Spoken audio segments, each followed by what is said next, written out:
What's up, my archfiends of chaos? This is your king of the night, Vincent Valentine, EX Turk.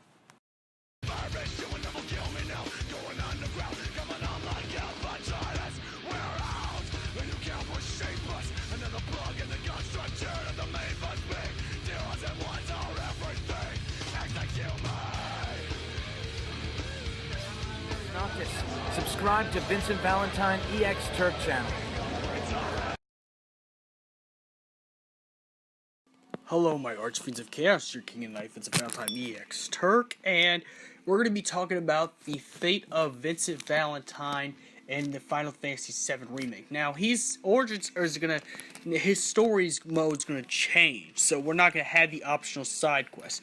And this is for me personally, I don't believe that the optional status is gonna be the same, because Tetsuya Nomura is rewriting Final Fantasy VII.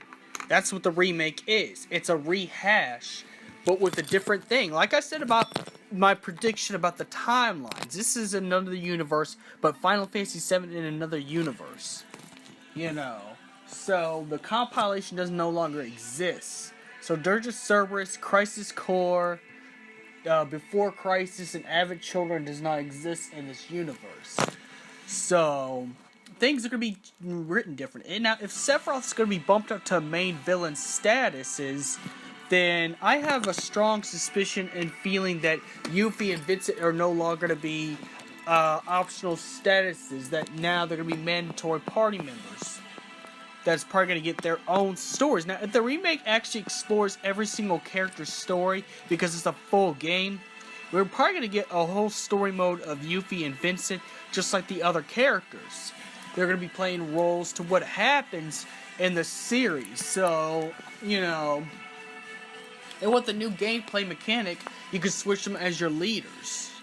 But, you know, of course, it's going to be focused on Cloud and Sephiroth, of course. But if Sephiroth's going to get the main villain status, I think Vincent Valentine could play a huge role into the actual remake, because Vincent Valentine knew Sephiroth's biological mother, Lucretia Crescent, and if Sephiroth's gonna be bumped up to main statuses, then I think it's possible that Vincent Valentine is a very huge possibility based off the fact he used to be a Turk and the fact that he knew Sephiroth's birth mother. And if Sephiroth's going to get bumped up to villain statuses, that means we're going to know more about Sephiroth the Genova. The original Final Fantasy VII continuity, we knew more about Genova more than we did Sephiroth. In fact, we weren't even chasing Sephiroth until Sephiroth was resurrected with the Black Materia, thanks to possessed Cloud. So, you know, I think the optional status, and this is my personal opinion. You don't always have to agree with it. Again, this is why I say it's personal opinion, or, you know, maybe controversial to the fan base, because most of the fan base didn't like the two characters. Some of them, it's divided. It's just like it is with DLC for Final Fantasy fan base. The Final Fantasy fan base doesn't always like DLC. You know, they don't always like DLC, but, you know, I agree with it if it's good DLC. If it's derpy DLC, no. Now are we going to get costumes for Vincent Valentine? I think it's a possibility we're going to get costumes for each character. Like the Avid Children, even the Avid Children, you know, garb, even though it's no longer part of that universe, I'm pretty sure Tetsuya Nomura is going to make it so you can pay homage to the compilation by having the costume. So you may get a Dirge of Cerberus Vincent Valentine, you may get an Avid Children Barrett and Cloud and Tifa costume. So I'm pretty sure costume switches in the Kingdom Hearts costumes for the characters.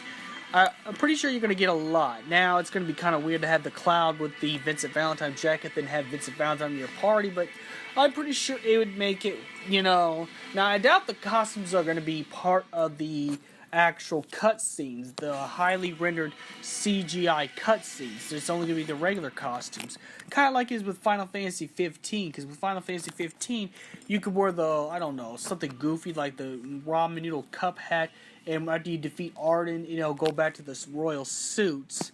Yeah, so a suit in the actual cutscene. So it'd be just like that with Final Fantasy VII Remake. Is that yeah, the cutscenes, the costumes aren't gonna make much of a difference, only in the gameplay mechanics, but nonetheless, I think Vincent Valentine is going to bump up from optional status to mandatory.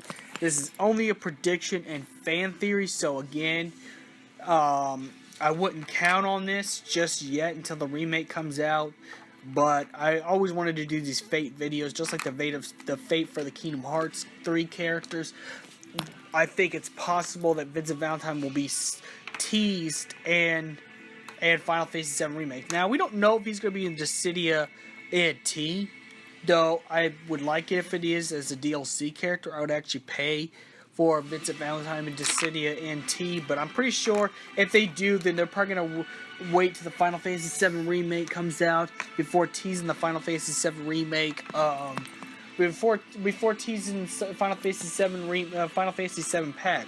I'm pretty sure the Final Fantasy VII Pack is going to be coming out with a conjuncture of the Final Fantasy VII Remake, or close to it, you know.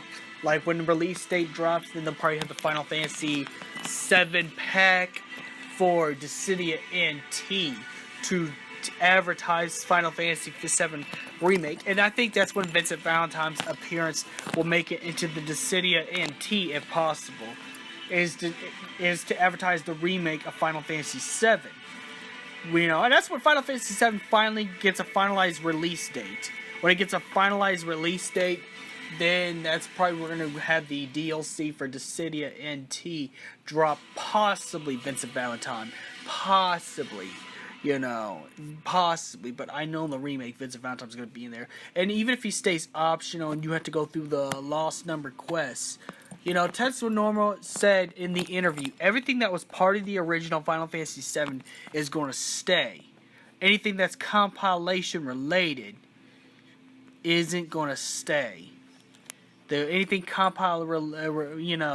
related will be deleted. But anything that's part of the original, so Vincent Valentine, Yuffie Kisaragi, and some of the Zack cutscenes will stay in the remake to keep it original and iconic.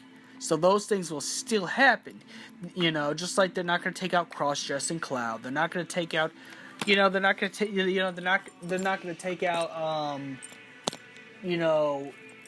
those things, the Temple of the Ancients. They're just going to change it up a bit, they're going to change it up a bit. Now, Midgar's going to end up being longer,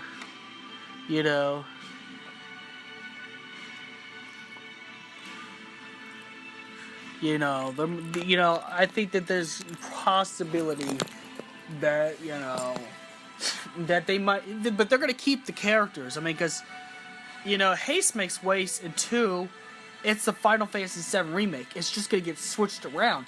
Anything that was part of the original will stay. Anything that was only compilation related, such as Deep Ground, such as Genesis, will be scrapped from the remake, so it's a strong possibility. Now, we got to see what Tetsuo Nomura makes when he makes the interviews. Now, he did say Midgar is going to be a lot longer, so the first episode is possibly going to be the one, is possibly nothing but Midgar. So we don't know, but we know this. It's a strong possibility. So may the crystal be with you. Yo, Percocet, yeah. Miley Percocet, yeah. Miley Percocet, rep the set, yeah. Gotta rep the set, gang, gang. Chase a chick, never chase a bitch, chase no bitch, man.